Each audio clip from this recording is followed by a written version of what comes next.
Malvi sir ಅವರೇ,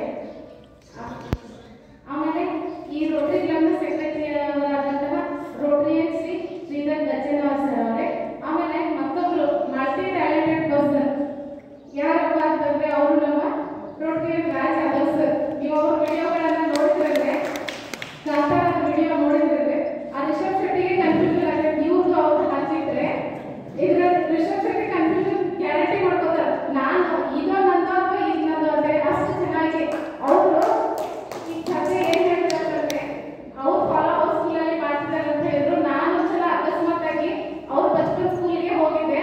ನಾನು actually ನೀವೆಲ್ಲರೂ ಒಂದ್ಸಲ ಅವ್ರ ಸ್ಕೂಲಿಗೆ ಬಿಟ್ಟಿದ್ರಿ. ಅವ್ರ ಸ್ಕೂಲ್ ನನಗೆ ಇನ್ಸ್ಪಿರೇಷನ್. ಇವತ್ತು ನಾನು ಅಂತ ಆಕ್ಟಿವಿಟೀಸ್ನೆಲ್ಲ ಶಾಲೆಯಲ್ಲಿ ಮಾಡ್ಬೇಕಾದ್ರೆ ನನಗೆ ಏನಾಗ್ತಪ್ಪ ಅಂದ್ರೆ ಕಾನ್ವೆಂಟ್ ಸ್ಕೂಲಲ್ಲಿ ಇಷ್ಟೆಲ್ಲ ಚಂದ ಮಾಡ್ತಾರೆ ಅಂತಂದ್ರೆ ನಾನು ಯಾಕೆ ಮಾಡಬಾರ್ದು ಅಂತ ಅವ್ರ ಸ್ಕೂಲೇ ನನಗೆ ಇನ್ಸ್ಪಿರೇಷನ್ ಅಂತ ಹೇಳ್ತಾ, ಈ ರೋಟರಿ ಕ್ಲಬ್ ಏನಪ್ಪ ಅಂತಂದ್ರೆ ಮಾಡುವಂತ ಪ್ರತಿಯೊಂದು ಕಾರ್ಯಗಳು, ಸಮಾಜಮುಖಿ ಕಾರ್ಯಗಳು ಏನದಾವಲ್ಲ ಬಹಳಷ್ಟು ಶ್ಲಾಘನೀಯವಾದದ್ದು. ಅದನ್ನು ವರ್ಣನೆ ಮಾಡಕ್ಕೆ ಏನಪ್ಪ ಅಂತಂದ್ರೆ ಪದಗಳೇ ಸಿಗೋದಿಲ್ಲ. ಯಾಕಂದ್ರೆ ಅವ್ರು ಮಾಡೋದೆಲ್ಲ ಪಾರದರ್ಶಕವಾದದ್ದು, ಯಾರು ವಸತಿ ಇಲ್ಲ ಏನಿಲ್ಲ, ಬಹಳಷ್ಟು ಪಾರದರ್ಶಕವಾಗಿ ಮಾಡ್ತಾರೆ. ಅಷ್ಟೇ ಇಲ್ಲಿ ಉಪಸ್ಥಿತರು ಇರ್ತಕ್ಕಂಥ ರೋಟರಿ ಎಲ್ಲ ರೋಟರಿಯನ್ಸ್ ಹಾಗೂ ಇವತ್ತು ನನ್ನ ಪ್ರಶಸ್ತಿಗೆ ಭಾಜನರಾದಂತ ನನ್ನ ಎಲ್ಲ ಸಹೋದರ ಸಹೋದರಿಯರು, ನಮ್ಮ ಸಹೋದರಿ ಹೇಳಿದಾಗ ನಾನು ಅನ್ನೋದಕ್ಕೆ ಕಷ್ಟ. ಯಾಕಂದ್ರೆ ಬಹಳಷ್ಟು ಎಲ್ಲ ಹಿರಿಯರಿದ್ದೀರಿ. ನನಗೆ ಆಕ್ಚುಲಿ ಅಲ್ಲಿ ಕೂಡ ಬಹಳಷ್ಟು ಮುಜುಗರ ಆಗ್ತೈತಿ. ಯಾವಾಗಲೂ ನಾನು ಅಲ್ಲೇ ಕುಂತವಳು. ಅದಕ್ಕಾಗಿ ಈ ಒಂದು ಆನರ್ನ ನನಗೆ ಎಲ್ಲರೂ ನೀಡಿದ್ದೀರಿ. ಅದಕ್ಕೆ ನಾನು ಬಹಳಷ್ಟು ಎಲ್ಲರಿಗೂ ಏನಾಗಿದ್ದೀನಿ, ಚಿರಋಣಿ ಆಗಿದ್ದೀನಿ ಅಂತ ಹೇಳ್ತಾ, ಇವರು ಎಲ್ಲ ಹೇಗಪ್ಪ ಇವರು ಆಯ್ಕೆ ಮಾಡೋದು ಅಂತಂದ್ರೆ ಸೈಲೆಂಟ್ ಆಗಿ ಸೇವೆ ಮಾಡೋರನ್ನ ಏನ್ ಮಾಡ್ತಾರೆ ಅಂದ್ರೆ ಗುರುತಿಸಿ ಅವ್ರ ಸಾಧನೆ ಎಲ್ಲ ಕಡೆ ಸದ್ದು ಮಾಡುವಂಗೆ ಮಾಡೋದು ಈ ನಮ್ಮ ರೋಟರಿ ಕ್ಲಬ್ ಅಂತ ಹೇಳ್ಬೋದು. ಈಗ ನಿಮಗೆ ಫೋನ್ ಹಚ್ಚಿ ಸರ್ ಡೈಸ್ ನಂಬರ್ ಕೊಡ್ರಿ ಅಂತ ಹೇಳ್ತಾರಲ್ಲ, ಲಾಸ್ಟ್ ಟೈಮ್ ನನಗೂ ಹಂಗೆ ಡೈಸ್ ನಂಬರ್ ಕೊಡ್ರಿ ಅಂತ ಅಪ್ಪ ಇವ್ರಿ ಡೈಸ್ ನಂಬರ್ ಕೇಳಕತ್ತಾರ ಅಂತ ನಾನು ಒಂಚೂರು ಹೆದರಿ ಸ್ಕೂಲ್ ಡೈಸ್ ಕೊಡಕ್ಕೆ ಹೆದರಿಕೆ ಬರ್ತೈತೆ. ಇವತ್ತು ನಿಮ್ಮನ್ನೆಲ್ಲ ಹೆದರ್ಕೊಂಡೋಗಿದ್ದೀರಿ. ಅದ್ರ ಜೊತೆಗೆ ಒಳಗೊಳಗೆ ಬಹಳಷ್ಟು ಖುಷಿ ಪಟ್ಟವರು ಅದಿರಿ. ಈಗ ನಮ್ಮ ಶಾಪುರ ಸರ್ ಹೇಳಿದ್ರು ಇದಕ್ಕೆ ಏನ್ ಹೆಸರಪ್ಪ ಅಂದ್ರೆ ನೇಷನ್ ಬಿಲ್ಡರ್ ಅವಾರ್ಡ್. ಅದು ನೋಡ್ರಿ, ಆ ನೇಷನ್ ಬಿಲ್ಡರ್ ಅವಾರ್ಡ್ ಅಂತಂದ್ಮೇಲೆ ಅದೇನಂತಂದ್ರೆ ವೇಕಪ್ ಗೆಟ್ ಅಪ್, ನೀನು ಯಾರು ನೇಷನ್ ಬಿಲ್ಡರ್ ಅವಾರ್ಡ್ ಗುರ್ತ್ಕೋಬೇಡ ಅನ್ನೋದನ್ನು ಆ ಅವಾರ್ಡ್ನಲ್ಲೇ ಹೇಳ್ತೀವಿ. ಅದಕ್ಕೆ ನೋಡ್ರಿ ನಮ್ಮ ದೇಶದ ಭವಿಷ್ಯ ರೂಪುಕೊಳ್ಳೋದು ಎಲ್ಲಿ ಅಂತಂದ್ರೆ ಯಾವುದೇ ಪಾರ್ಲಿಮೆಂಟ್ ನಲ್ಲಿ ಆಗೋದಿಲ್ಲ ಅಥವಾ ಅಸೆಂಬ್ಲಿ ಹಾಲಲ್ಲಿ ಆಗೋದಿಲ್ಲ. ಅದು ರೂಪುಕೊಳ್ಳೋದು ನಮ್ಮ ತರಗತಿ ಕೋಣೆಗಳಲ್ಲಿ. ಅದಕ್ಕಾಗಿ ಈ ಶಿಕ್ಷಕ ಏನಪ್ಪಾ ಅಂತಂದ್ರೆ ಈ ಶಿಕ್ಷಕ ಒಬ್ಬ ವ್ಯಕ್ತಿ ಅಲ್ಲ, ಶಕ್ತಿ ಅಂತ ನಾವು ಹೇಳ್ಬೋದು.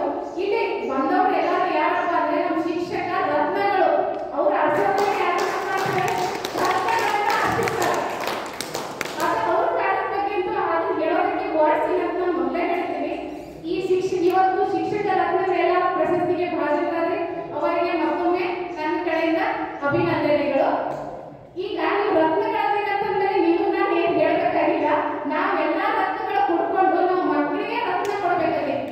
ಆ ರತ್ನ ಇಂಗ್ಲಿಷ್ ನಲ್ಲಿ ಆ ರತ್ನಕ್ಕೆ ನಾವೇನಂತ ಹೇಳ್ತೀವಿ, ಜಮ್ ಅಂತ ಹೇಳ್ತೀವಿ ಇಂಗ್ಲಿಷ್ ನಲ್ಲಿ. ಅದು spelling GEM, gym. G for guidance, E for encouragement and M for motivation. ನಾವು ಮಕ್ಕಳಿಗೆ ಈ ಜಮ್ ಅನ್ನ ಕೊಟ್ಟಿದ್ದೆ ಆದ್ರೆ ನಮ್ಮ ಮಕ್ಕಳು ಹಿಂದೆ ತಿರುಗಿ ನೋಡದೆ ಅವರು ತಮ್ಮ ಗುರಿಯನ್ನ ಸಾಧಿಸೋದ್ರಲ್ಲಿ ಮುಂದುವರಿತಾರೆ. ಯಾಕೆ ಮಕ್ಕಳಿಗೆ ಅಥವಾ ನಮಗಾಗಲಿ ಮಕ್ಕಳಿಗಾಗಲಿ ಗುರಿ ಬಹಳ ಮುಖ್ಯ. ಯಾಕಂದ್ರೆ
ಆಗಿದ್ದಾನೆ. ಯಾರು ಬೆಂಬಲದಿಂದ ಆದವರು ಅವರ ಗುರುಗಳು ಹೈಸ್ಕೂಲ್ನಲ್ಲಿ ಆಮೇಲೆ ಡಿಗ್ರಿಯಲ್ಲಿ ಅವರಿಗೆ ಬೆಂಬಲ ನೀಡಿದಂಥ ಗುರುಗಳಿಂದ ಆ ಮಕ್ಕಳು ರಾಷ್ಟ್ರಪತಿ, ಆ ಮಗು ನಮ್ಮ ರಾಷ್ಟ್ರಪತಿ ಅವರ ಹೆಸರು ಕೇಳಿದ್ರೆ ಎಲ್ಲಿ ಕೇಳಿದ್ರು ಕೈ ಮುಗಿಯುವಂತ ರಾಷ್ಟ್ರಪತಿ APJ ಅಬ್ದುಲ್ ಕಲಾಂ ಅವರಾದ್ರು.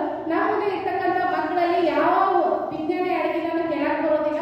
ಅದಕ್ಕಾಗಿ ನಾವು ಮಕ್ಕಳಿಗೆ ನಮ್ಮ ಮಕ್ಕಳ ತರ ಟ್ರೀಟ್ಮೆಂಟ್ ಮಾಡಿದ್ರೆ ಅದು ಪ್ರತಿಫಲ ಆಗಿ ಡಬಲ್ ಆಗಿ ರಿಟರ್ನ್ ಗಿಫ್ಟ್ ಆಗಿ ಈ ತರ ಅವಾರ್ಡ್ಗಳು ಬರ್ತವೆ ಅಂತ ಹೇಳ್ತೀನಿ. ಅಷ್ಟೇ. ಇವತ್ತು ನೋಡ್ರಿ ನನಗೆ ಮಾತನಾಡಲು ಅವಕಾಶ ಕೊಟ್ಟಂತ ರೋಟರಿ ಕ್ಲಬ್ನ ಎಲ್ಲ ರೋಟರಿಯನ್ಸ್, ಆಮೇಲೆ ಮುಖ್ಯವಾಗಿ ರಾಜ್ ಸರ್